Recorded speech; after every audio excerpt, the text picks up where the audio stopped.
Steve, le podcast s'appelle La Percée. Tu vois, il n'y a pas que toi qui fais du merchandising. Je rigole. T'as ce 50 € édition limitée. Non, je rigole. Tu peux. Édition limitée, 10 articles. Édition limitée. Voilà, bam. On va lancer des concepts. C'est clair. La rareté que les gens aiment. Yes, carrément. Je voudrais savoir quelle est ta définition de la percée. Qu'est-ce que ça représente pour toi, percée? Percer, pour moi, c'est réussir sa vie. Percer, c'est aller le plus loin possible. Donc, du coup, moi, ma définition de la percée, c'est ce que je vis en ce moment. C'est pouvoir passer du temps avec ma famille, avec mon fils. Pour moi, c'est ça la percée. En fait, enfin, tout ça, je fais ça pour ça. C'est ma raison de vivre. Mon fils, c'est ma plus grande passion et ma femme aussi. Mais voilà, si j'ai dédicacé mon livre à mon fils et que si j'écrivais ce livre-là, c'était pour lui. Et pour moi, la percée, c'est aller très loin pour quelqu'un. Et moi, je veux aller très loin et je le fais. Je fais tout ça pour Gabriel. C'est incroyable. Bon, à défaut de me répéter, c'est une bonne raison de rester en vie. Ah non, c'est top, c'est très beau. Ça donne vraiment foi, ouais, carrément. Et est-ce qu'il y a quelqu'un qui incarne cette définition de la percée, quelqu'un que tu connais, une célébrité, quelqu'un en vie, quelqu'un de plus là? Pour moi, la personne qui m'inspire, les deux personnes qui m'inspirent, c'est mes parents. C'est mon père et c'est ma mère, tu vois. Mon père, il a marché pendant 3 jours de son village vers la capitale. Il était shoemaker, en fait, il cirait les chaussures et finalement, il est rentré dans l'entreprise. Il a acheté l'entreprise dans laquelle il était avec tous les salariés. Donc, pour moi, c'est un truc de dingue déjà. Et moi, c'est ça qui m'a donné un mindset aussi. Ma mère, c'est pareil, orpheline à 12 ans.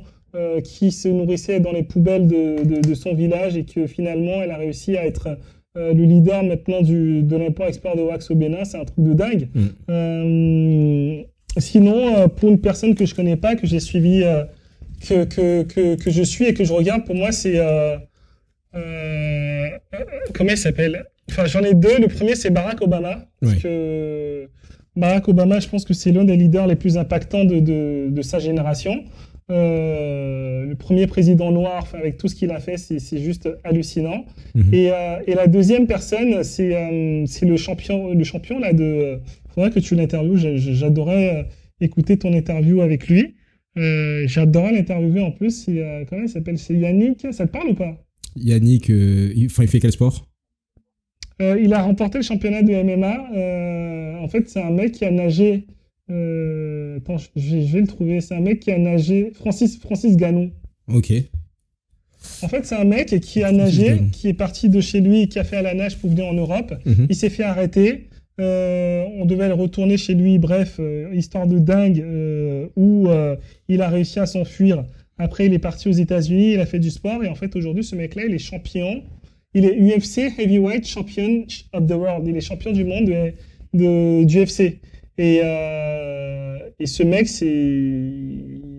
pour moi, c'est la définition de quelqu'un qui a percé. Tu rencontres du mental, tu quittes ton pays à la nage. À la nage, il faut vraiment le faire. C'est pas que tu as pris un avion, etc. À la nage, tu viens en Europe avec toutes les difficultés que ça a. On te chope, on veut te renvoyer chez toi. Et finalement, tu réussis à rester. Tu t'arrêtes pas là, tu vas aux États-Unis, tu te formes, tu te traînes, et en fait, tu fais pas mal de championnats et t'es champion du monde. Lui, c'est un autre délire. Il avait toutes les excuses. Il avait toutes les excuses, exactement. Pas mal de jeux de mots, pas mal la transition. Et on terminera sur ça. Non, je rigole. Mais ça aurait été une belle manière de terminer. Mais juste avant de terminer, Steve, je voudrais te féliciter pour 3 choses. Premièrement, pour le parcours. Parce que tu sais, on sait où on s'arrête, mais on ne sait jamais jusqu'à où est-ce qu'on aurait pu aller si on ne s'était pas arrêté. Et je trouve que tout ce que tu as réussi à traverser et le fait que tu n'aies pas abandonné quand tu étais adolescent alors que tu aurais pu et que ça aurait été normal, tu vois, on t'en aurait pas voulu. Justement, ils auraient dit oui, le pauvre, on comprend, etc. Je pense que c'est un excellent modèle pour beaucoup de personnes. Si j'avais entendu ton histoire quand j'avais 13 ans, 14 ans, mais mon Dieu, mais j'aurais été le roi du monde.